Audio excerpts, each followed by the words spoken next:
مجھ سے بہت سے لوگ ملنے کے لیے آتے ہیں، میں سب سے زیادہ متاثر پتہ ہے کس سے ہوتا ہوں؟ جب کوئی آتا ہے نا کہ 7 مہینے کی جماعت میں نکلا ہوا ہوں، 1 سال کی جماعت میں نکلا ہوا ہوں، تو دل باغ باغ ہو جاتا ہے، جس کو کہتے ہیں گارڈن گارڈن ہو جاتا ہے۔ آج کل اردو میں تو آج کل ہو نہیں رہا نا، جو بھی ہو رہا ہے انگلش میں ہی ہو رہا ہے، تو ان کو دیکھ کے دل گارڈن گارڈن ہو جاتا ہے۔ وجہ اس کی ہے کہ سفر کی ٹینشن میں جانتا ہوں کتنی ہوتی ہے۔ میرے لیے ایک دن گھر سے باہر رہنا سفر میں مجھ پہ بہت شاق گزرتا ہے، بہت ٹینشن ہوتی ہے، چاہے کتنا ہی اچھا سفر ہو، یورپ ہی کا سفر کیوں نہ ہو۔ وہ میری ایک تقریر بڑی مشہور ہو گئی، میں یورپ گیا تھا 1 مہینے کے لیے، 15 دن میں آ گیا، تو بڑی مشہور ہو گئی۔ لوگ تو جاتے ہیں کہ یورپ جا رہے ہیں 15 دن کے لیے جائیں گے تو 6 مہینے تک نہیں آنے کا دل چاہتا ان کا۔ تو جاتا ہوں، ٹریولنگ بہت کرتا ہوں، لیکن حقیقت یہ ہے کہ جو انسان کو گھر میں سکون ہوتا ہے اپنے جگہ پہ، کیونکہ ایک روٹین ہوتی ہے انسان کی، سفر میں وہ ساری روٹین آؤٹ ہو جاتی ہے، نیند بھی خراب۔ تو سفر ایک بہرحال ایک ٹینشن ہے۔ ہاں، جو گھر سے بیزار ہو اس کو سفر میں مزہ آتا ہے، بھاگنے کا موقع مل گیا۔ تو کیوں بیزار ہے بھائی تو گھر کے اندر؟ کیا پرابلم کیا ہے تیرے گھر میں، مسئلہ کیا ہے جو تو گھر سے بیزار ہے؟ اچھا، بعض دفعہ مجھے پتا ہوتا ہے سفر میں ٹینشن ہوگی، پھر بھی سفر کیوں کرتا ہوں میں؟ ٹینشن اٹھاؤ نا تو پھر گھر کی قدر اور زیادہ بڑھ جاتی ہے۔ تو اس لیے مجھے جب پتا چلتا ہے نا 7 مہینے کی جماعت میں نکلا ہوا ہے، 1 سال کے لیے نکلا ہوا ہے، چلے کے لیے نکلا ہوا ہے، کہتا بھائی تیرا بڑا حوصلہ ہے یار، اللہ کے لیے اپنے گھر کو چھوڑ دینا۔ جبکہ تبلیغ کے سفر میں تو کوئی انٹرٹینمنٹ ہے ہی نہیں، انٹرٹینمنٹ لیس سفر، وہی 6 نمبر سننے، اللہ سے ہونے کا یقین، علماء کا اکرام، علم و ذکر، یہی سننا ہے نا انہوں نے، اور نماز پڑھنی ہے، دعوت دینی ہے۔ دعوت میں بھی کوئی لچھے دار تقریریں نہیں ہے کہ بعض خطیب ایسی تقریریں کرتے ہیں آدمی کہتا ہے کرتا رہے بھائی تو۔ دعوت بھی سمپل، بھائی دین آئے گا، محنت سے آئے گا، دین ہمارے اندر آ جائے، پوری دنیا میں آ جائے، اس کے لیے محنت ہو رہی ہے۔ کوئی لمبے چوڑے، کوئی کوئی بہت زیادہ، کوئی ایسا نہیں ہے کہ کوئی اٹریکٹیو بات ہو۔ بھائی سیدھی سی بات جو پیغمبروں کی دعوت ہوتی تھی، نوح علیہ السلام نے کہا نا ربی انی دعوت قومی لیلا و نہارا۔ نوح علیہ السلام جب دعوت دیتے تھے وہ بہت ٹیکنیکل تقریریں نہیں ہوتی تھیں، پیغمبروں کی دعوتیں آپ قرآن میں دیکھو بہت سادہ تھیں۔ مصیبت یہ ہے کہ اس سادہ چیز کو چھوڑ کر ہم زیادہ پیچیدگیوں میں پڑ گئے ہیں۔ میں جو کئی ہفتوں سے بیان میں ایک لفظ ریپیٹ کر رہا ہوں نا، قرآن کی جو بیسک دعوتیں وہ تو 4-5 دعوے ہیں قرآن کے، توحید ہے، آخرت ہے، رسالت ہے۔ رسالت کا کیا مطلب؟ توحید کا مطلب جو تبلیغ والے بتا دیتے ہیں آسان لفظوں میں، ایک تو توحید جو علماء ایکسپلین کرتے ہیں وہ تو ایک مدرسوں میں کہ ما فوق الاسباب اختیارات، یہ سمجھنا کہ اللہ کے سوا کسی اور کے پاس ہیں تو یہ شرک ہے۔ تبلیغ والے اس کو دیسی سٹائل میں بیان کر دیتے ہیں، اللہ سے ہونے کا یقین، غیر اللہ سے ہونے کا یقین نہ ہو۔ ختم نبوت کا عقیدہ علماء جب بیان کریں گے تو تھوڑا علمی انداز سے، تبلیغ والے کیسے بیان کریں گے ختم نبوت؟ تبلیغ والے ایسے بیان کریں گے بھائی اللہ کے حکامات کو نبی کے طریقے پہ پورا کرنا۔ نبی کا مطلب صرف پیغمبر صلی اللہ علیہ وسلم کے طریقہ، اس کے علاوہ کسی اور کا طریقہ ایکسیپٹیبل نہیں ہے، کوئی بھی آ جائے۔ موسیٰ علیہ السلام بھی زندہ ہوتے نا تو کس کو فالو کرتے آج؟ محمد صلی اللہ علیہ وسلم کو۔ تو یہ ختم نبوت کا عقیدہ آ گیا اس میں۔ توکل اللہ کا بہت بڑا حکم ہے، علماء کے اس پہ بیانات ہیں، بالکل ٹھیک ہیں وہ، لیکن عوام کا جو سادہ اسٹائل ہے عوام کو سمجھانے کا، اللہ سے ہونے کا یقین، غیر سے ہونے کا، کامیابی کے نقشوں میں اللہ ناکامی پیدا کر دیتا ہے، ناکامی کے نقشوں میں اللہ، یہی تو توکل ہے بھائی۔ نظر آئے گا ناکامی کے اسباب ہیں، لیکن اللہ ان اسباب میں کیا کر دے گا؟ کامیاب بنا دے گا، اللہ کے پاس ہے۔ ابراہیم علیہ السلام کو آگ میں ڈالا، بچ گئے۔ پچھلے ہفتے تو میں نے پورا بیان اس پہ کیا تھا نا، لوگ کہتے ہیں فضائل اعمال میں شرک ہے، اگر شرک ہوتا تو تبلیغ والوں سے بڑا توحید پرست تو ہم نے دیکھا نہیں بھائی۔ وہ تو یہ تو ہوتا ہے کہ ہمیں شکایت ہوتی ہے توکل میں بعض دفعہ غلو کر دیتے ہیں، یعنی اسباب کی بالکلیہ نفی کر دیتے ہیں. تو توحید میں غالی تو کہا جا سکتا ہے کہ بالکل ہی اسباب کی نفی کر دی. بعض لوگ ایسا کر رہے ہوتے ہیں کہ کچھ کرنا ہی, دکان پہ تالا ہی نہیں ڈالنا اللہ پہ. تو ہمارے ایک دوست تھے تبلیغ میں وقت لگا کر آئے, مسالہ زیادہ لگ گیا.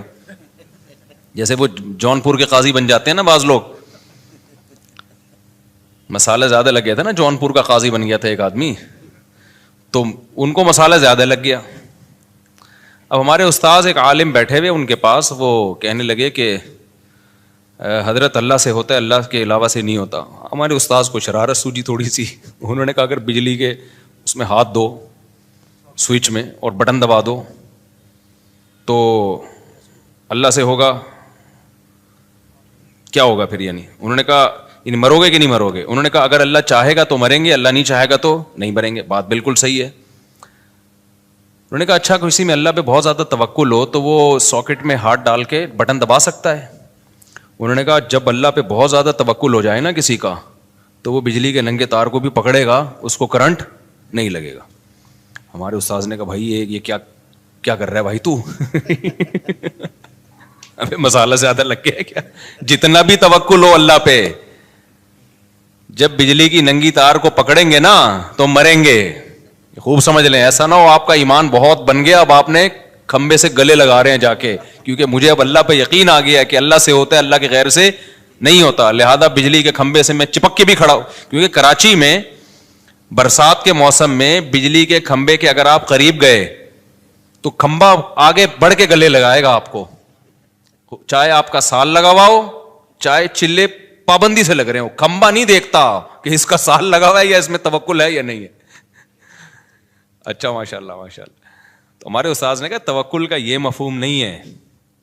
تو انہوں نے کہا وہ جو تھا کہ وہ زہر کا پیالہ پی لیا, خالد ابن ولید کا ایک واقعہ مشہور ہے نا, وہ فلاں نے یہ کرامت. تو انہوں نے کہا بھائی وہ تو ایک اللہ کی طرف سے بعض دفعہ کسی ولی کے دل میں الہام ہو جاتا ہے, یہ تو قرآن سے بھی ثابت ہے.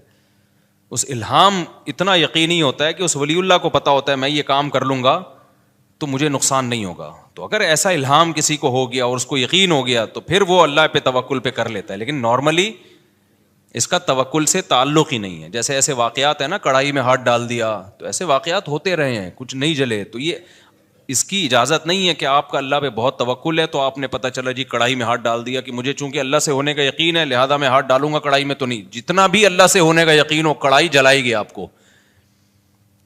کیونکہ اللہ سے ہونے کا یقین کا مطلب یہ تھوڑی کہ کڑھائی جلائے گی نہیں. اللہ کہے گا مجھ سے ہوتا ہے تو کڑھائی جلائے گی تو میرے آرڈر سے جلائے گی نا. اس میں کون سی بات ہے؟ جو ہم تکے بناتے ہیں کوئلے پہ تو اس میں گوشت رکھیں تو بھی تکا بنے گا, انسان کو پرو دیں تو بھی کیا بنے گا؟ تکا ہی بنے گا اس کا. تو ابراہیم علیہ السلام کو جو اللہ نے بچا لیا وہ تو اللہ نے معجزاتی طور پہ بچا لیا. ان کے پاس تو بچنے کا آپشن ہی نہیں تھا نا. ابراہیم علیہ السلام اپنی مرضی سے تھوڑی جا رہے تھے آگ میں, لیکن اپنی مرضی سے آگ میں چھلانگ لگانا اس نیت کے ساتھ کہ اللہ بچا لے گا تو خودکشی کا گناہ ہوگا. اگر چھلانگ لگا لی تو مرو گے اور خودکشی کا گناہ ہوگا. ہاں اگر اللہ نے کسی کے دل میں الہام کر دیا اور اتنا قوی الہام کہ جیسے حضرت مریم پیغمبر نہیں تھیں, اللہ کی ولی تھیں, لیکن جبریل جب انسانی شکل میں آئے تو ان کو اشکال ہوا, لیکن جب انہوں نے بتایا کہ میں جبریل ہوں تو حضرت مریم کے دل میں اللہ نے القاء کر دیا کہ یہ سچ کہہ رہے ہیں, یہ فرشتے ہیں, یہ انسان نہیں ہے. تو یہ اللہ اور بندے کا معاملہ ہے, لیکن دوسرے کے لیے وہ پھر بھی وہ حجت نہیں ہے. تو خیر میں جلدی سے بات کو سمیٹوں تو قرآن کے جو چند مخصوص احکامات ہیں نا بہت سادہ ہیں. تو مولانا الیاس رحمۃ اللہ علیہ کا کمال یہ ہے کہ انہوں نے دعوت اور تبلیغ کو بہت آسان اور سادہ بنا کے پیش کیا کہ ایک گاؤں دیہات کا آدمی جس کو الف بے بھی نہیں آتی اس کو بھی سمجھ میں آئے, اس کو بھی پتا چل جائے کہ مجھے بننا کیا ہے. اور یہی پیغمبروں کا طریقہ تھا. آپ دیکھ لیں نوح علیہ السلام کیا کہتے ہیں, ربی انی دعوت قومی لیلا ونہارا, اے اللہ میں نے دن اور رات اپنی قوم کو پکارا, فلم یزدہم دعائی الا فرارا. آگے وَإِنِّي كُلَّمَا دَعَوْتُهُمْ لِتَغْفِرَ لَهُمْ جَعَلُوا أَصَابِعَهُمْ فِي آذَانِهِمْ وَاسْتَغْشَوْا ثِيَابَهُمْ وَأَصَرُّوا وَاسْتَكْبَرُوا اسْتِكْبَارًا. آگے کیا ہے, ثُمَّ إِنِّي دَعَوْتُهُمْ جِهَارًا, ثُمَّ إِنِّي دَعَوْتُهُمْ جِهَارًا. آگے کیا ہے, حالانکہ میں فجر میں روز پڑھ رہا ہوتا ہوں یہ, أَعْلَنْتُ لَهُمْ وَأَسْرَرْتُ لَهُمْ فَقُلْتُ اسْتَغْفِرُوا رَبَّكُمْ إِنَّهُ كَانَ غَفَّارًا يُرْسِلِ السَّمَاءَ عَلَيْكُمْ مِدْرَارًا وَيُمْدِدْكُمْ بِأَمْوَالٍ وَبَنِينَ وَيَجْعَلْ لَكُمْ جَنَّاتٍ وَيَجْعَلْ لَكُمْ أَنْهَارًا مَا لَكُمْ لَا تَرْجُونَ لِلَّهِ وَقَارًا وَقَدْ خَلَقَكُمْ أَطْوَارًا. یہاں سے دعوت کی دلیل شروع ہو رہی ہے کہ بھئی تم اس اللہ کو کیوں نہیں مانتے جس نے تمہیں مختلف مرحلوں میں پیدا کیا ہے. پہلے مٹی، پھر منی کا قطرہ بن گئے منی، پھر ماں کے پیٹ میں جا کے جمع ہوا خون بن گئے. یہ کیسے تغیرات ہیں. کوئی میچنگ نہیں ہے مٹی میں اور اسپرم میں، کوئی میچنگ ہے؟ اب سائنسدان تو بیٹھ کے وہ کچھ نہ کچھ کرتا رہے گا بیٹھ کے، لیکن جس کو اللہ پہ ایمان لانا ہے نا اس کے لیے اتنی دلیل کافی ہے. یار کیا سافٹ ویئر انسٹال کیے ہیں مٹی کے اندر کہ جب وہ ماں باپ مٹی سے بنی ہوئی خوراک کھاتے ہیں تو اس کے اسپرم بننا شروع ہو جاتے ہیں. عجیب چیز بن رہی ہے بالکل. اور وہی اسپرم ماں کے رحم میں جاتے ہیں تو وہ بلڈ میں چینج ہو جاتا ہے. چلو یار یہ اتفاق ہو رہے تھے، اتفاق سے ہونے والی چیزوں کے رزلٹ اتنے خوبصورت نہیں ہوتے کہ وسیم بھائی پیدا ہو رہے ہیں، غفار بھائی پیدا ہو رہے ہیں، سبکتگین پیدا ہو رہا ہے. رزلٹ کیا آ رہا ہے؟ یہ جو اتفاق ہے نا، آپ کو پتہ ہے نا، جو ابھی میں ایتھیزم کے خلاف تقریر شروع کر دیتا ہوں. میرا یہ ٹاپک نہیں، لیکن تھوڑا سا بولنا پڑے گا مجھے کیونکہ جب تک اللہ دماغ میں بیٹھے گا نہیں کھوپڑی میں بات آئے گی نہیں. یہ جو کہتے ہیں نا لا آف چانس، تو چانس ہی اردو میں ہم کہتے ہیں، فی الحال میں چانس ہی کہہ دیتا ہوں. اب جیسے ایک صاحب مجھے کہنے لگے، وہ ہم تو جنوری کہتے ہیں نا بھائی، فروری جنوری، ہماری زبان سے فروری آسانی سے نکل جاتا ہے. اب جیسے عربی لوگ ہیں فبرائرو کہتے ہیں فروری کو، یونیو جنوری کو. تو ہر زبان جب کسی بھی لفظ کو قبول کرتی ہے نا تو اس کو کانٹ چھانٹ کے لیتی ہے، وہ اپنے حساب سے ایڈجسٹ کرتی ہے کہ ہمارے ہاں اس کی جو پروننسیشن ہے وہ کیسے ہو سکے، اس کا تلفظ کیسے ہوگا. تو یہ ہر زبان کا قاعدہ ہے کہ جب بھی وہ کسی دوسری زبان کے لفظ کو گود لے گی تو وہ ایز اٹ از نہیں لیتی کبھی بھی. وہ اپنے حساب سے کیا کرتی ہے، اس میں قط و برید کرنے کے بعد نا اس کو کانٹ چھانٹ کے وہ لے کر آتی ہے. تو پھر وہ دوسری زبان میں جا کے، جیسے پیٹرول ہے، اب میں نے پیٹرول ڈلوانا تھا، میں نے کہا بھائی اتنے لیٹر پیٹرول ڈال دے. مجھ سے پیٹرول ہوتا ہے، پیٹرول نہیں ہوتا. اب میں نے کہا ہم لوگ کیا، یہ دیکھ یہ پیٹرول ہوتا ہے، یہ دیکھ رہا ہے یہ پیٹرول ہے. تو کوئی لفظ جب کسی زبان میں چلا گیا نا، جب تک گیا نہیں ہے تو پھر تو اسی اسٹائل سے بولنا چاہیے جو اس زبان میں ہے. لیکن جب آپ کی زبان نے اس کو ایکسیپٹ کر لیا اور اپنی زبان کا حصہ بنا دیا تو پھر آپ کی اہل زبان جس طرح سے بول رہے ہیں اس طرح بولنے میں کوئی حرج نہیں ہے. خیر، تو ایک ہے لا آف چانس، اتفاق سے چیزوں کا وجود میں آنا. جیسے آپ جا رہے تھے اور اوپر دیکھ کے جا رہے تھے، آپ نے دیکھا گٹر کا ڈھکن بند ہے. کراچی میں آپ نے دیکھا گٹر کا ڈھکن بند ہے، تو آپ نے ٹرائی کیا کہ میں اوپر دیکھ کے چلتا ہوں. آپ اوپر دیکھ کے جا رہے ہو، ایک چور آیا گٹر کا ڈھکن چوری کر کے لے گیا. ابھی کچھ دن پہلے ایک ویڈیو بھی آئی ہے، ایک چور کراچی میں گٹر کا ڈھکن چوری کر رہا ہے. تو دھڑام سے آپ نیچے گر گئے، حالانکہ نہ چور کی یہ نیت تھی، نہ آپ کی کوئی خودکشی کی نیت تھی. آپ تو ویسے ہی کوئی کبوتر دیکھ کے جا رہے تھے کسی کا، یا کوئی کھمبا اوپر کچھ دیکھ رہے تھے کیا ہو رہا ہے. آپ نے تو دیکھا تھا تھوڑی دیر پہلے یہ گٹر کا ڈھکن کیا ہے، یہ ڈھکا ہوا ہے. تو نہ چور کی یہ نیت تھی نہ آپ کی نیت تھی، لیکن بائی چانس آپ کی ڈیتھ ہو گئی، آپ گر گئے. ہوتا ہے نا یار، یہ اتفاق سے، کیا کہتے ہیں بھائی، یہ کیا ہو گیا، یہ اتفاق سے ایسا ہو گیا، اتفاق سے ایسا ہو گیا. یہ بہت مشہور لفظ ہے، یا حسن اتفاق دیکھیے کہ آپ کا تذکرہ چل رہا تھا اور آپ ہی سامنے آ گئے. میرے ساتھ تو ایسا بہت ہوتا ہے، لوگ بیان سن رہے ہوتے ہیں میرا، میں سامنے سے گزر جاتا ہوں، یوں کر کے دیکھ رہے ہوتے ہیں، کہہ رہے ہیں اوے حسن اتفاق ہے بھائی، آپ کا بیان سننے تھے، بندہ سامنے کھڑا ہوا ہے. اپنے آپ کو یوں کر کے مار رہے ہوتے ہیں کہ سو تو نہیں رہے، نیند تو نہیں، خواب تو نہیں دیکھ رہے. تو یہ اتفاقات دنیا میں ہوتے رہتے ہیں. تو اگر یہ کائنات خود سے بنی ہے میرے بھائی، اتفاق سے بنی ہوگی. تو پتہ ہے آپ کو ایک سائنسدان کیا کہتا ہے، فرانس کا ایک سائنٹسٹ ہے، وہ یہ کہتا ہے کہ اگر ہماری جیب میں 10 سکے ہوں نا، 10 سکے، یہ مثال بہت خاندانی ہے، اس کو سمجھو اچھی طریقے سے. میں نے اپنی جیب میں پرچیاں ڈالیں 10، ایک پہ لکھا 1، دوسری پہ لکھا 2، تیسری پہ لکھا بولو 3، چوتھی پہ لکھا، یہ سائنٹسٹ کا نام بھی میرے ذہن سے نکل گیا، چارلس گوئے کر کے آ رہا ہے آخر میں، کچھ بیچ کا مجھے وہ بڑی مشکل، اس کی بہت ہی مشکل سے نکلتا نہیں منہ سے میرے، وہ بہت مشکل لفظ ہے وہ. تو کبھی انشاءاللہ وہ کتاب سامنے رکھے نا, اس کا نام میں انشاءاللہ آپ کو بتا دوں گا, خود ہی پڑھ لو کیا لکھا ہوا ہے یہ. تو اس نے ایک بڑی زبردست مثال دی ہے کہ آپ ایک پرچے پہ لکھیں 1, دوسری پہ لکھیں 2, تیسری پہ لکھیں 3, اس طرح 10 اور جیب میں ڈال دیں وہ پرچیاں. جب آپ ایک ہاتھ ڈال کے ایک پرچی نکالیں گے تو اس کا کتنا امکان ہے کہ پہلے نمبر والی 1 والی ہی نکلے. مکس بھی کر دیا آپ نے بھائی, 100-200 دفعہ شاید یہ عمل دہرائیں یا 50 دفعہ یا 10 دفعہ, تو 10 دفعہ میں یہ ہو سکتا ہے ایک دفعہ ایسا ہو جائے کہ نمبر 1 والی نکل آئے پرچی. ایسا ہی ہے نا, ایسا تو بہت ہی کم چانس ہے اس کا کہ آپ نے ہاتھ ڈالا اور پہلی پرچی نکلی. ہے چانس لیکن بہت کم. پھر اس کا کتنا چانس ہے کہ آپ جب ہاتھ ڈال کے پرچی نکالیں تو اتفاق سے پہلے نمبر پہ پہلی والی اور دوسرے نمبر پہ دوسری والی, یہ چانس اور کم ہو جائے گا. تو اس طرح پہلے نمبر پہ پہلے والی نکلے, دوسرے نمبر پہ دوسری والی نکلے, تیسرے نمبر پہ تیسری والی نکلے, اس کا اور کم چانس ہوگا. یعنی 100 آدمیوں کو آپ لگا دیں اس کام پہ تو 100 میں شاید ایک ایسا ہو جس نے پہلے نمبر پہ پہلی نکلی, دوسرے نمبر پہ دوسری, تیسرے نمبر پہ تیسری. اب اگر آپ یہ چاہتے ہیں کہ پہلے نمبر پہ پہلی نکلے اتفاق سے, دوسرے نمبر پہ دوسری, تیسرے نمبر پہ تیسری, چوتھے نمبر پہ چوتھی, 5ویں نمبر پہ 5ویں, چوتھی پہ ایک مجھے یاد آیا, ابھی میں جہاز میں آ رہا ہوں, ایئر ہوسٹس نے مجھے دیکھا نا, ایک بندے نے مجھے ساتھ بیٹھے ہوئے دوست نے بتایا, ایئر ہوسٹس سے جیسی میرے پہ نظر پڑی نا, دوسرے بندے سے کہہ رہی ہے اشارہ کر کے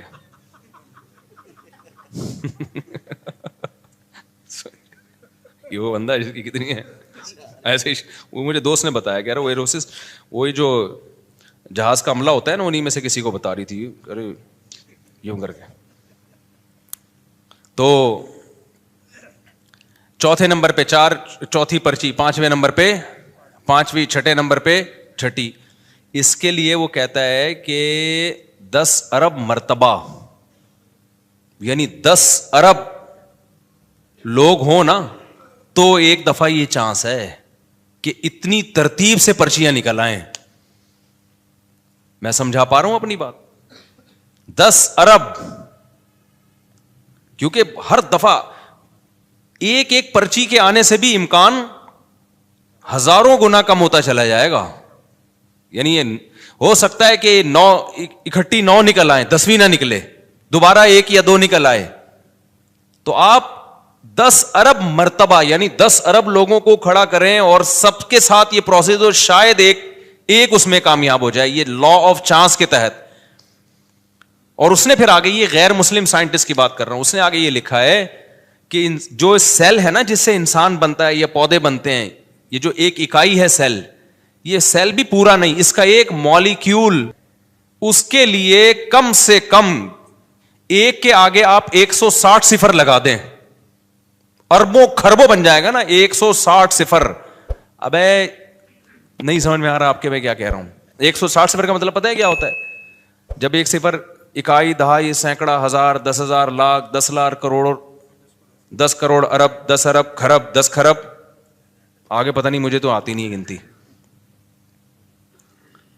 تو 160 صفر لگانے پڑیں گے. ایک سیل اگر اتفاق سے وجود میں آئے تو کائنات کی عمر اتنی ہو, 160 صفر لگا دیں تو شاید ایک سیل وجود میں, یعنی اتفاق سے ہوائیں اڑیں, اور ہوا بھی کہاں تھی, روٹیشن کر کے ایک سیل وجود میں آ جائے. ایک اکائی جو پودے اور انسان کی جو بھی جاندار چیزیں ان کی ایک بنیادی اکائی.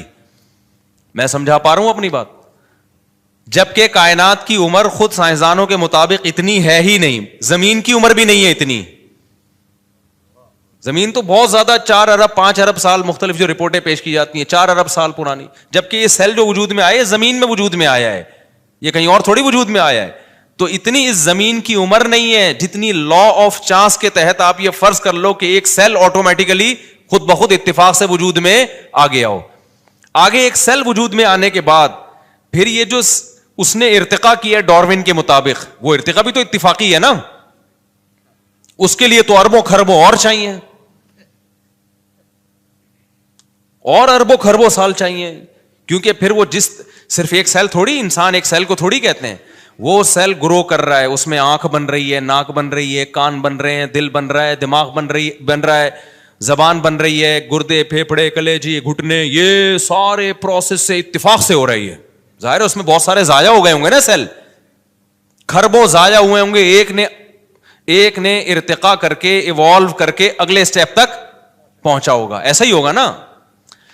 اب جو خود بخود ہو رہا ہے تو ایسے ہی خود بخود تو پھر ایسے ہی ہو رہا ہوتا ہے نا. ایک سیل جو ہے وہ ترقی کرتے کرتے تھوڑا سا ایڈوانس ہو گیا اور پھر مختلف شکلوں میں وہ تبدیل ہو رہے ہیں. ایک سیل پودوں کی طرف چلا گیا, ایک پودے ترقی کرتے کرتے پہلا جانور امیبا ہوتا تھا نا, وہ ہم نے سائنس میں پڑھتے تھے, وہ وجود میں آ گیا. پھر تو اس کے لیے یہ پاسبل ہی نہیں ہے اتفاقی طور پر, امپاسبل. اور ایسا اس میں ڈیزائن ہوا ہے نا کہ میں آپ کے سامنے بیٹھا ہوا ہوں. وہ جو سیل فرسٹ ٹائم وجود میں آیا تھا, صحیح ہے نا, وہ سیل اتفاق سے ترقی کرتے کرتے خربوں اربوں خربوں خربوں خربوں خربوں خربوں خربوں کو خرب سے ضرب دیں ہوتے ہوتے مفتی طارق مسعود صاحب بن گئے اور 1 گھنٹے کا بیان کر رہے ہیں بیٹھ کے. کہتے 1 گھنٹے کا ہوتا 3 گھنٹے کا ہے. تو او بھائی یہ بکواس ہے. خدا کی قسم اپنی جانوں پہ رحم کھاؤ. اللہ آگ میں اٹھا کے پھینکے گا. اللہ کہے گا یہ تھوڑی کہ جس سائنسدان نے اٹھ کے جو مرضی پھینک دی تم نے اس کو اس بیس پہ مان لیا کہ سائنسدان کہہ رہا ہے, حالانکہ سارے کہہ بھی نہیں رہے ہیں. یا تو اجماعی مسئلہ ہوتا ہے نا سائنسدانوں کا, کہہ بھی نہیں رہے ہیں. وہ تو کہنے کی تھیوری ہے, میں بھی ہو سکتا ہے ایسے ہوا ہو. دوسرا سائنسدان کہہ رہے یہ نہیں ہو سکتا. تو مان لو بھائی کوئی خالق ہے جس نے بنایا ہے, اور اس کو کس نے بنایا, وہ ہمیشہ سے ہے, کیونکہ وہ مخلوق نہیں ہے, وہ کریٹر ہے, وہ کریٹڈ تھوڑی ہے. لا آف چانس تو اس کائنات میں چلتا ہے, خالق میں تھوڑی چلتا ہے. وہ تو ہماری عقل سے کیا ہے, بالا تر ہے. تو خیر جو یہ تو ٹیکنیکل اسٹائل ہے نا. تو تبلیغ میں جو اللہ تعالیٰ نے, جو میں نوح علیہ السلام کا بتا رہا تھا, انہوں نے سادہ نوح علیہ السلام نے کیا کہا, وَقَدْ خَلَقَكُمْ أَطْوَارًا. ارے بھائی ڈاروین کو چھوڑ, تو اپنی آنکھوں سے دیکھ, مٹی سے. اچھا یہ جو ہم جو بن کے آئے ہیں اس میں تو کروڑوں خربوں سال بھی نہیں لگے ہیں, ہم تو 9 مہینے میں مارکیٹ میں آ گئے. ٹھیک ہے نا, کیا خیال ہے؟ ایسے سافٹ ویئر انسٹال ہے ماں کے پیٹ میں بھائی, یا اس اسپم میں ایسے سافٹ ویئر انسٹال کر دی اللہ تعالیٰ نے. یہ تو میں بار بار ایک بات کہتا ہوں, سائنسدانوں نے انسانوں کو بنتے ہوئے پیدا ہوتے ہوئے دیکھ لیا. اگر یہ پروسیس اپنی آنکھوں سے نہ دیکھا ہوتا, خدا کی قسم سائنسدان کہتے ہیں ایک انسان جب میں جیسے ہوں نا بننے میں اربوں سال لگے ہوں گے تو یہ بن کے آیا ہے.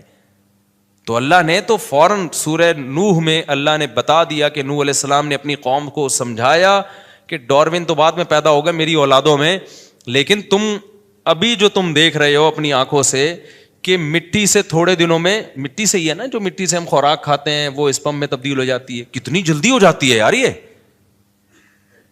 کتنی جلدی تبدیل, 3 دن کے اندر اسپم مکمل بن کے تیار ہو جاتے ہیں. تو آپ جو بھی خوراک کھا رہے ہیں, کتنی ڈفرینٹ قسم کی خوراکیں کھا رہے ہو آپ, پراٹھے پھوڑ رہے ہو, انڈے پھوڑ رہے ہو, کوئی سبزی کھا رہا ہے, کوئی دال کھا رہا ہے. ہر چیز گھوم پھر کے بن کیا رہی ہے, آنکھوں کی بینائی, کانوں کی سماعت اور اسپم میں چینج ہو رہی ہے. جو بالغ لوگ ہیں ہر چیز, اتنی چیزوں میں 3 دن کے اندر پورا پروسیس مکمل ہو جاتا ہے. صرف ہماری باڈی کو گلوکوز فوراً بن جاتا ہے, ہم جب ڈھیلے ہو جاتے ہیں نا تو چینی اور یہ میٹھا کھاتے ہیں تو فوراً انرجی ملتی ہے. لیکن باقی جو پروٹین ہے یا اور جو ہماری باڈی میں ریکوری ہوتی ہے وہ 3 دن سے لے کے 10 دن جو بھی ڈاکٹروں کی آ رہا ہے وہ میڈیکل سائنس کی, لیکن بہت جلد وہ سارا پروسیس کمپلیٹ ہو جاتا ہے.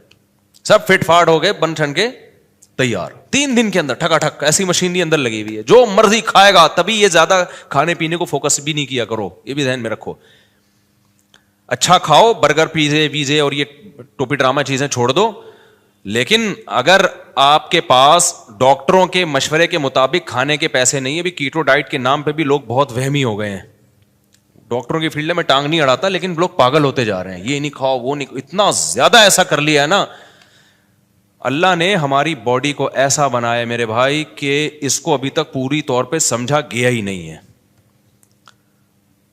مجھے یاد ہے بچپن میں ایک ڈاکٹر کا مضمون پڑھا تھا بڑا زبردست. اس نے کہا بھائی میرے پاس تو میں غریب آدمی ہوں, گوشت کے پیسے نہیں ہوتے, نام کھانے کے پیسے نہیں ہوتے. اور ڈاکٹر نے بڑا اچھا مشورہ دیا, اور وٹامن سی کے لیے کینو مالٹے میں نہیں کھا سکتا. اس نے کہا شیر صرف گوشت کھاتا ہے, وٹامن سی بھی پورا ہوتا ہے اس کا, ٹھیک ہے نا. حالانکہ گوشت میں وٹامن سی ہوتا ہے کیا, کبھی دیکھا سیب میں امیون سسٹم کمزور ہوا ہے, زکام کھانسی ہو رہی ہے تو وہ سنترے کا جوس بنا کے پی رہا ہے. وہ صحرائی لوگ صرف ستو پہ گزارا کر لیتے ہیں. جو غریب علاقے ہیں نا, آپ افریقہ میں جائیں اور یہ صحراؤں میں ستو، گندم کا ستو، اسی ستو سے سب کچھ مل رہا ہے بھائی. ان کو نہ وٹامن سی کی کمی ہو رہی، 90 سال کی عمریں ہو رہی ہیں ان کی.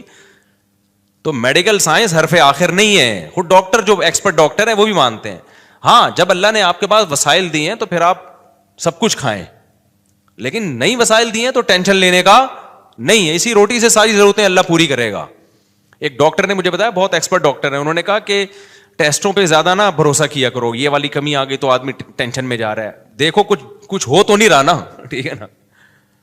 جیسے وائٹامن سی کی کمی آ گئی ٹیسٹ میں, لیکن آپ کو کچھ بھی نہیں ہو رہا, نہ نزلہ ہو رہا ہے, نہ کھانسی ہو رہی ہے, نہ کچھ بیماری ہو, تو سیٹ ہے یار.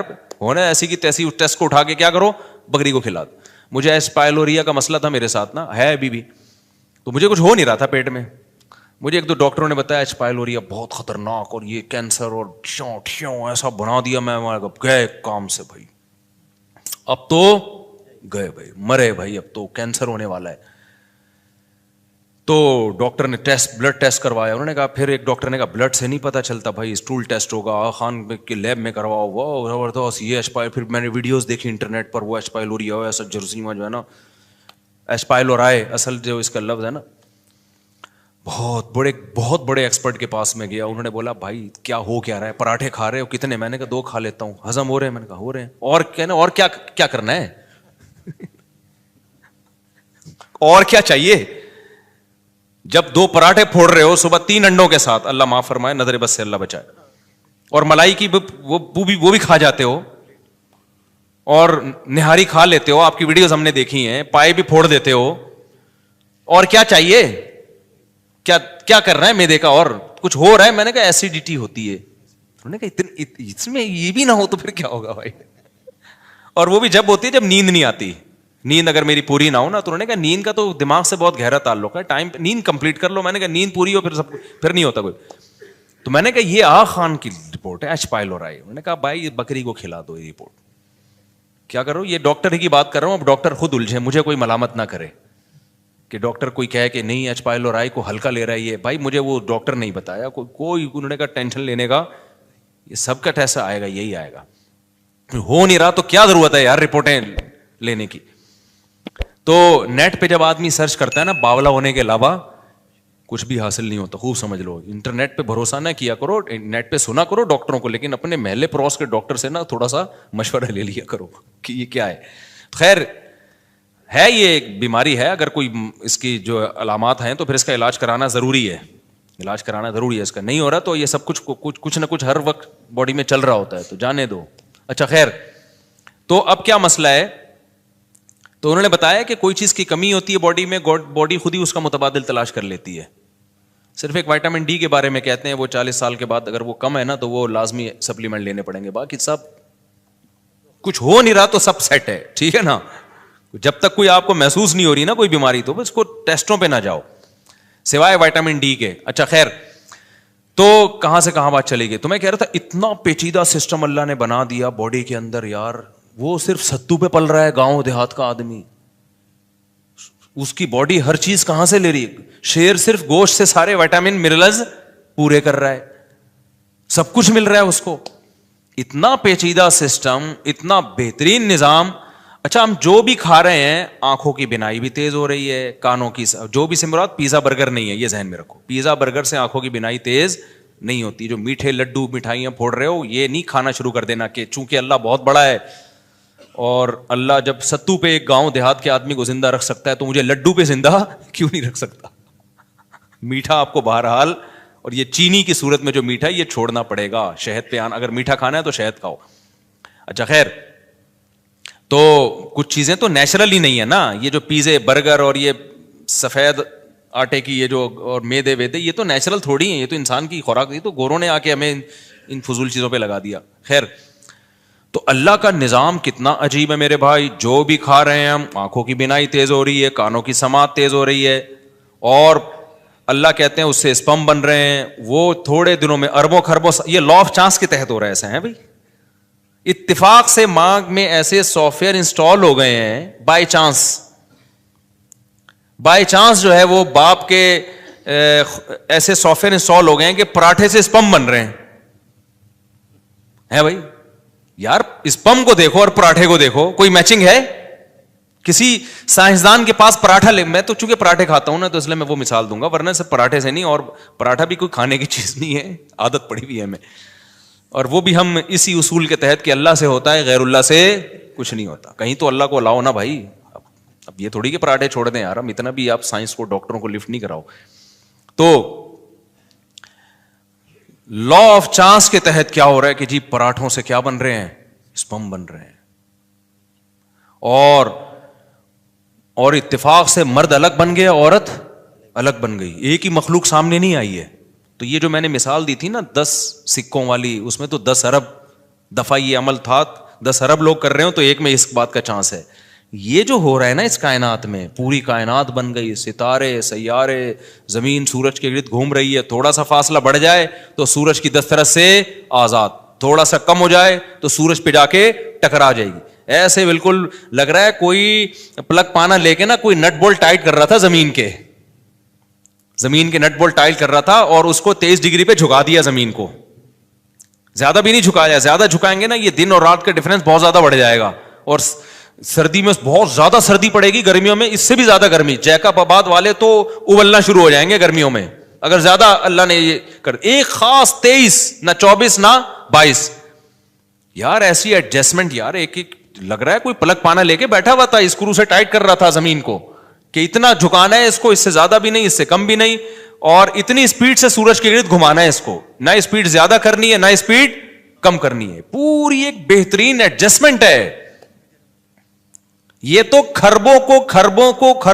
خربوں سے ضرب دیں پھر بھی یہ اتفاق ناممکن. میں نے 2 ہفتے پہلے ایک مثال دی تھی نا کہ ایک سائنسدان نے کہا ہے کہ ایسا ہی ہے جیسے کچرا پڑا ہوا ہے اور خربوں سال میں اس سے ایک بوئنگ طیارہ بن کے تیار ہو گیا اتفاق سے. تو وہ جتنا امکان اس کا ہے اس سے بھی کم امکان اس کائنات کے بننے کا ہے. تو اب نوح علیہ السلام نے کیا سمجھایا, وَقَدْ خَلَقَكُمْ أَطْوَارًا, دیسی دلائل دیے نوح علیہ السلام نے, دیسی انداز سے. ابے تو اپنی آنکھوں سے دیکھ رہے ہو, مٹی سے اسپم بنتے ہیں, اسپمس ماں کے پیٹ میں جا کے جمے ہوئے خون میں تبدیل ہو جاتا ہے, جمع ہوا خون جو ہے وہ گوشت میں تبدیل ہو جاتا ہے, گوشت میں آنکھیں, ناک, کان, دل, دماغ, جگر لگ رہے ہوتے ہیں, پھر ماں کے پیٹ سے باہر آتا ہے, کیسا رو رہا, چیخ رہا ہے اور آوازیں کس رہا ہے, پھر اس کی مسکراہٹ, ہر چیز بچے کے حساب سے اللہ نے اس میں رکھ دی ہے. دیکھو بچے چونکہ معصوم ہوتے ہیں, کسی کام کے نہیں ہوتے, کوئی کما کے کھلاتے ہیں, ہر چیز میں آپ کے محتاج ہیں, تو انسان کے لیے تو بہت بڑے بوجھ بن جاتے, کوئی نہیں پالتا ان کو. لیکن ان کے چہرے پہ اللہ نے ایک لکیریں ڈال دی ہیں جس کو چائلڈ اسکیما کہتے ہیں, یا اسکیم کہتے ہیں, میں یہ لفظ بھول گیا ہوں, چائلڈ اسکیما کہتے ہیں میرا خیال, چائلڈ اسکیما. یہ ایسی لکیریں بچوں کے چہرے پہ پڑی ہوتی ہے نا کہ اس پہ آٹومیٹیکلی انسان کا دل اس کی طرف کھینچا چلا جاتا ہے. یہ جانوروں کے بچے میں بھی ہوتا ہے. بلی جو اپنے بچوں سے محبت کرتی ہے نا, اس کے چہرے پہ, بلی کے بچوں کے چہرے پہ الگ سے معصومیت نظر آئے گی آپ کو. خدا کی قسم کوئی بڑا مصور بیٹھ کے جب تک یہ لکیریں نہ بنائے نا, کہ ایسی لکیریں ڈیزائن کرو کہ دیکھتے ہی اس کے طرف دل کھینچا چلا جائے. بچے کی مسکراہٹ اور بڑے کی مسکراہٹ میں زمین آسمان کا فرق ہے. بچے کی معصومیت میں, بڑے کی معصومیت میں, بڑے میں معصومیت ہوتی نہیں ہے, رو رہا ہوتا ہے, دل چاہتا ہے 2 تپڑ لگا کے خاموش کرا دو اس کو. ویسے تو آج کل بچوں کے بارے میں بھی ماؤں کا دل یہ کر رہا ہوتا ہے کہ 2 تھپڑ لگا کے, لیکن بچے پہ کوئی مصیبت آتی ہے جو اس کا چہرہ جس طرح سے بنتا ہے نا, وہ بڑے کا چہرہ ویسا نہیں بنتا, کیونکہ دل فوراً کھینچا چلا جاتا ہے اس کی طرف. تو یہ اس کے چہرے پہ کچھ لکیریں قدرت نے بنائی ہیں, اسی حساب سے بنائی ہیں, کیونکہ یہ سوسائٹی کے لیے فی الحال کسی کام کا نہیں ہے, اس کو خدمت چاہیے. کون خدمت کرے گا بھائی؟ اس کے چہرے پہ ایسی لکیریں ڈال دو جو اس کو دیکھے اس کو اس پہ پیار آئے. تبھی دیکھیں بچوں کی تکلیف برداشت نہیں ہوتی ہے انسان سے, بہت ترس آتا ہے بچوں کے اوپر. کہیں بھی ظلم ہو رہا ہو نا, بڑوں پہ ظلم ہو رہا ہو, اس پہ انسان کا دل اتنا پگھلتا نہیں ہے. بچوں پہ ہو رہا ہے ایک دم دل پگھلنا شروع ہو جائے گا. کیوں؟ ان کے چہرے پہ الگ سی معصومیت ہے. تو معصومیت کیا ہے؟ وہ لکیریں ہی تو ہیں. وہ کچھ لکیریں اللہ نے ایسی اس اسٹائل کی بنا دی ہیں, ان کی آنکھوں کو ایسا بنا دیا ہے کہ وہ کھینچتا ہے اپنی طرف لوگوں کو. موسیٰ علیہ السلام کو جب فرعون نے صندوق سے نکالا ہے تو فرعونی کا تو ارادہ تھا قتل کرنے کا, لیکن قرآن کیا کہتا ہے؟ وَأَلْقَيْتُ عَلَيْكَ مَحَبَّةً مِّنِّي, اے موسیٰ ہم نے تیرے چہرے پہ ایک ایسی معصومیت ڈال دی, اور ایسی اللہ نے کچھ چہرے پہ لکیریں بنا دی کہ محبت, جو دیکھتا تھا اس کا دل کھینچا چلا جائے. یار اتنا پیارا بچہ, بھائی اس کو قتل مت کرو, بھائی اس کو قتل. فرعون جیسا سخت دل آدمی بھی بالآخر اس نے قتل کا ارادہ ترک کر دیا. تبھی تو کہتے ہیں جو بچوں کے قاتل ہوتے ہیں بڑے ظالم ہوتے ہیں, اس لیے کہ یار ان کے کو دیکھ کے پیار کرنے کا دل چاہتا ہے بچوں کا. اس لیے مجھے وہ بہت ہی کوئی بے شرم لگتا ہے جو بچوں پہ زیادتی ظلم کرتا ہے, بچوں پہ مارتا پیٹتا ہے ان کو. میں تبلیغ کی بات بتا رہا تھا کہ یہ جو 2-3 بیسک چیزیں ہیں نا, تبلیغ والے اسی کو پوری دنیا میں لے کے چلتے ہیں. یہ بیسک ہیں. اللہ سے ہونے کا یقین آ جائے اور اللہ پہ اعتماد آ جائے, اللہ پہ توکل آ جائے. میں نے تبلیغ والوں کو نہیں دیکھا کہ وہ جب کوئی مصیبت آئے نا تو وظیفوں میں لگے ہوئے ہوں, کیونکہ اکثر یہ واقعہ بتایا جاتا ہے بھائی 2 رکعت صلاۃ الحاجت پڑھ کے اللہ سے میرے والد صاحب تبلیغ میں لگاتے تھے نا, کوئی پریشانی آتی 2 رکعت پڑھ کے اللہ سے مانگتے تھے.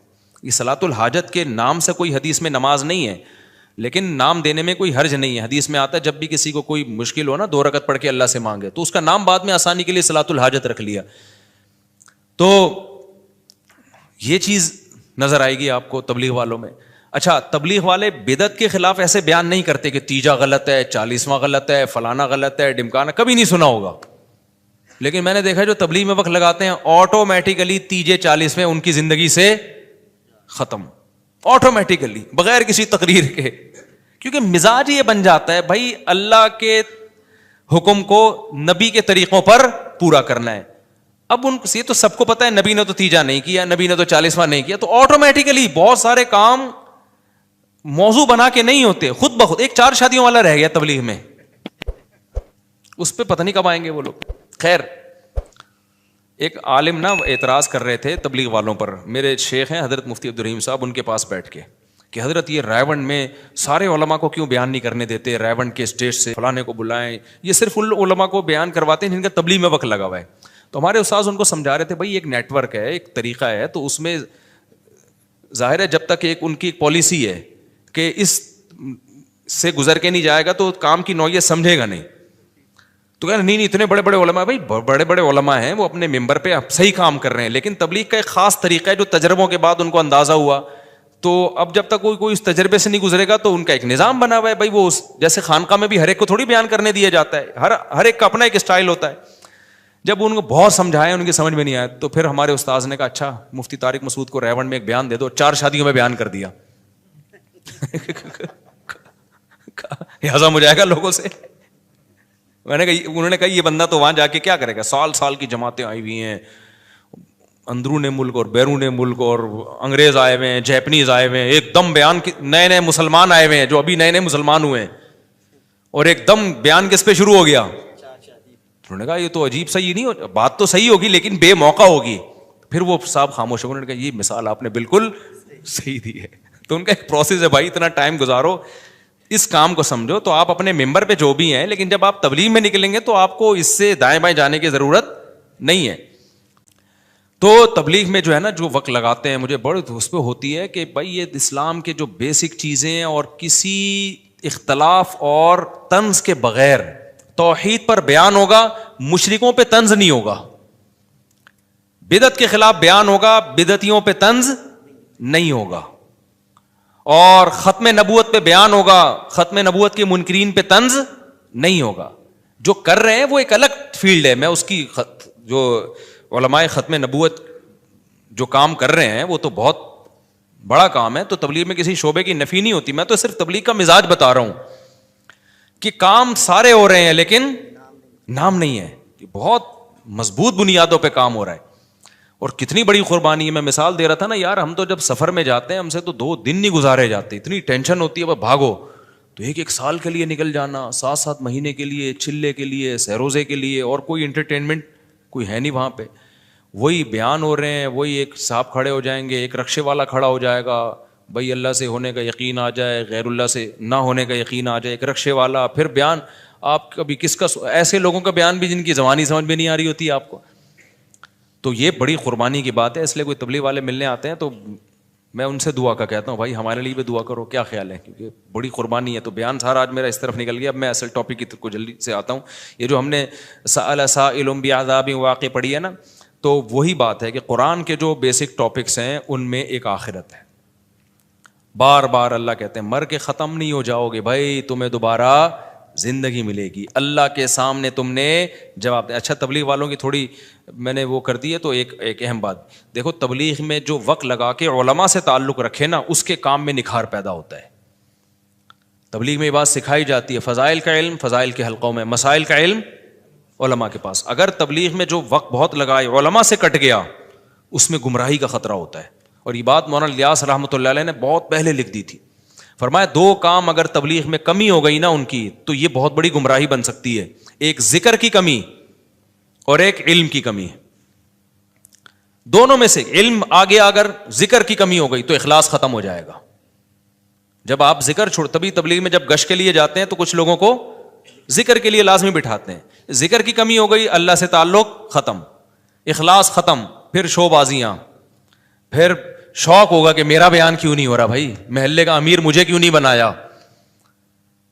تو یہ چیزیں جس تحریک میں آ گئی نا, میں پیدا ہو گئی تو ختم. تو ذکر کی تو الحمدللہ کمی نہیں ہے, لیکن علم میں بعض لوگ جب جاتے ہیں تو پھر علماء سے تعلق ختم کر دیتے ہیں, تو ان کا پھر بگڑنے کا اندیشہ ہوتا ہے. کیونکہ علم اور ذکر یہ 2 چیزیں انسان کو گمراہی سے بچا. خالی علم و ذکر نہ ہو تو وہ بھی اللہ سے تعلق ختم. پھر وہ علم تو پھر آپ کو پتا ہے آج کل جتنے گمراہ اسکالرز آ رہے ہیں ان کے پاس علم تو بہت ہے, اللہ سے تعلق بالکل بھی نہیں ہے, تو گمراہی کا ذریعہ بنتے ہیں. اور اگر صرف ذکر ہی ذکر ہو, علم نہ ہو, تو وہی پادری کی مثال ہو جائے گی کہ جس نے 100 انسانوں کو, ایک شخص نے 99 انسانوں کو قتل کیا. پچھلی امتوں میں ایک اللہ والے کے پاس گیا تو اللہ والے کے پاس ذکر تھا, علم نہیں تھا. تو پوچھا کہ میں نے 99 انسانوں کو قتل کیا, میری توبہ قبول ہو جائے گی؟ انہوں نے کہا بھائی 1-2 بندے مارے ہوتے تو بات ہے یار, 99 بندے مار کے آ رہا ہے بھائی. اللہ سے تعلق تو ان بزرگ کا بہت قوی تھا, علم نہیں تھا کہ بھائی 1000 بھی قتل کی ہوں, توبہ کا دروازہ موت سے پہلے کھلا ہوا ہے. تو ان بزرگ نے کہہ دیا کہ نہیں بھائی 99 کی تو توبہ قبول نہیں ہوتی, بخاری کی حدیث ہے. انہوں نے کہا جب نہیں ہوتی تو سینچری پوری کیوں نہ کرے بھائی آدمی, جانا جب جہنم میں ہی ہے تو پوری سینچری کر کے جاؤ نا. کوئی جہنمیوں سے ملاقات ہوگی تو پتہ تو چلے گا, جیسے جیل میں جو قیدی جاتے ہیں نا تو بتا رہے ہوتے تو کیا مار کے, وہ کہہ رہے میں مچھر مار کے آیا ہوں. تو نے کون سا تیر مار لیا یار. تو اس نے اس پادری کو بھی مار دیا کہ یار پوری سینچری پوری کرو. پھر حدیث میں آتا ہے اس کو فکر ہوئی کہ کسی اور سے پوچھیں, تو پھر حدیث میں آتا ہے دل علی رجل عالم. پہلے لوگوں نے راہب کا, راہب جو ان کے بزرگ ہوا کرتے تھے عیسائیوں کے, صحیح بخاری کی حدیث ہے, فدل علی رجل عالم, کسی نے بنی اسرائیل کے عالم کا پتہ بتایا. وہاں ایک عالم ہے, جب وہ عالم کے پاس گیا اور کہا کہ مجھ سے 100 انسانوں کا قتل ہو گیا ہے, ہل لہ من توبہ, کیا اللہ میری توبہ قبول کر لے گا؟ تو وہ واقعی علم میں مضبوط تھے. انہوں نے فرمایا میں یحول بینہ وبین التوبہ, صرف مسئلہ نہیں بتایا کہ ہاں قبول کرے گا, بلکہ اپریشیٹ کیا, بھائی کیوں نہیں کرے گا, تیرے اور اللہ کے درمیان کون رکاوٹ بن سکتا ہے. اور پھر اس کو گائیڈ بھی کیا کہ جس علاقے میں تو نے قتل کرنا سیکھا ہے توبہ کر تو لے گا, توبہ پہ قائم رہے گا نہیں. انطلق الی ارض کذا وکذا فإن بها اناسا یعبدون اللہ فاعبد اللہ معهم, اس علاقے کو چھوڑ دے بھائی, وہاں اللہ والے لوگ رہتے ہیں, وہاں ان میں جا کے رہ لے اور وہیں اللہ اللہ کر, یہاں نہ آنا اس علاقے میں, توبہ وہاں جا کے کرنا. پھر وہ جو اس کی موت آ گئی اسی دوران اور اللہ نے اس کو جنت میں داخل, حالانکہ بھی توبہ کی نہیں تھی, توبہ کے ارادے سے چلا تھا. تو عالم کے پاس گیا نا. اب اگر وہ عالم ہوتا, اللہ والا نہ ہوتا, یہاں تو میں نے بتایا نا وہ راہب بزرگ تھے, اللہ والے تھے, علم نہیں تھا, انہوں نے بھی گمراہ کیا. اور وہ عالم جن کے پاس گئے وہ بزرگ بھی تھے عالم بھی تھے. اگر صرف عالم ہوتے بزرگ نہ ہوتے وہ, تو وہ بھی گمراہ کرتے. پھر پتہ ہے کیا کرتے, اس زمانے کا کوئی اسکالر ہوتا نا پڑھا لکھا, تو جب کوئی 100 انسان قتل کر کے ان کے پاس آتا تو وہ کہتے بھائی حدیث نمبر فلانی سے پتہ چلتا ہے کہ توبہ قبول ہو جاتی ہے. لیکن اللہ والوں کے پاس جانے کی ضرورت نہیں ہے, کیونکہ جتنے بزرگ آ رہے ہیں نا منجن بیچ رہے ہیں. یہ میں سمجھا پا رہا ہوں اپنی بات. یہ جتنے بزرگ جو آج کل ٹوپیاں پہن کے گھوم رہے ہیں, جو اللہ اللہ سکھا رہے ہیں, ان کی صحبت میں جا کے تم بیٹھو گے, ابے سب دکانیں ہیں, سب کیا ہے, منجن. ٹھیک ہے نا, بزرگ کوئی بھی نہیں ہے بھائی. ونس اپون اے ٹائم اللہ والے ہوا کرتے تھے سب. میں صحیح ہوں, صرف میں صحیح ہوں, لہذا آپ صرف میرے ساتھ رہا کریں اور دائیں بائیں جانے کی آپ کو ضرورت نہیں ہے. تو یہ عالم تو ہوتا, لیکن اس کے اندر حب جاہ, کہ لوگوں کو اللہ والوں سے کٹا کے سب کو اپنی ذات کے گرد جو اکٹھا کرنا چاہ رہا ہے, وہ عالم تو ہو سکتا ہے, اللہ والا نہیں ہو سکتا.